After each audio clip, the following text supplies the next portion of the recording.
Hello 各位，我叫積積，多謝你哋睇呢條片同埋訂閱我啊！今次呢就特別啲，就唔係分享我去玩啊去食，今次就想分享一個電動輪椅啊！呢條片絕對唔係廣告成分，係真係屋企人有需要買到，我哋想分享俾大家。電動輪椅之前呢，其實我哋都有一架呢係手推嘅，咁我哋亦都帶過去日本旅行啦，發覺呢手推呢就真係唔係幾方便，而且呢主導權呢坐輪椅嗰個完全係冇啊。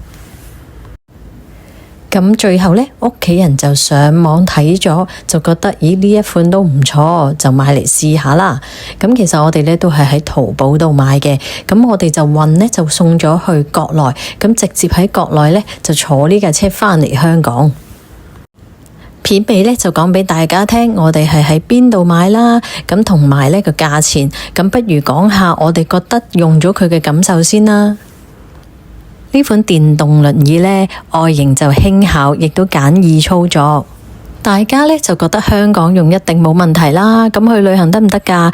咁我哋亦都試過坐飛機啦、坐高鐵啦、返深圳啦，甚至去港珠澳呢，都係完全冇問題嘅。不過呢，坐飛機就要留意返嚿電量啦。咁佢就有限制嘅。咁到時呢，可以留意返每一間航空公司嘅規定。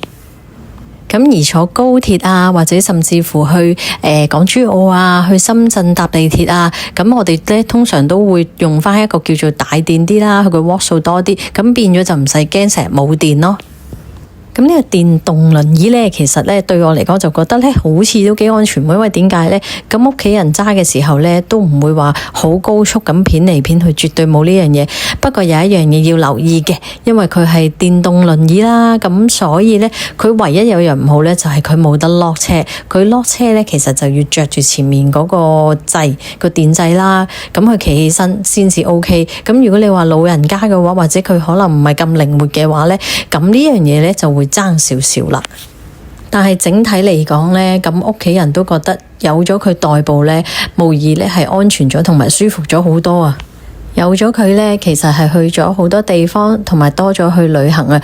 因為呢行得唔好，心理壓力呢去旅行一定大噶啦。咁但係有咗佢之後呢，其實係反而仲去多咗好多地方添啊！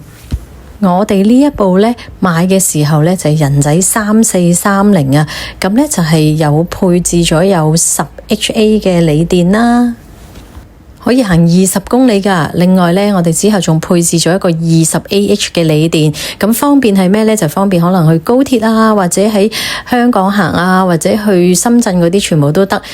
頭先我講過啦，搭飛機呢就有規定嘅，咁所以呢，搭飛機嘅時候呢，就用10HA 鋰電就得㗎喇。咁記住咯，攞返個證明書，咁同埋呢就影低佢，因為呢同埋你 book 咗機票嘅話呢，記住同航空公司講你會有一個輪椅，咁佢哋呢就會預留位置俾你㗎喇。當然網上呢其實有好多選擇，呢個純粹呢都係分享我哋自己用過嘅，咁所以想話俾大家聽。咁我呢一陣間就會有啲圖片啦，咁你哋可以睇下佢入面係包啲乜嘢啦，咁同埋佢有個配置係啲乜嘢，咁可以方便你哋參考啊。希望呢條片呢可以幫到大家。咁如果你哋有啲咩想問嘅話，可以喺留言區度問我，或者到時我睇下會唔會開一集話俾你聽用電動輪椅去旅行嘅情況啊。如果大家都鍾意我呢啲積積傾下偈嘅生活短片，請記得訂閱、分享、讚好同留言。下條片再見，拜拜。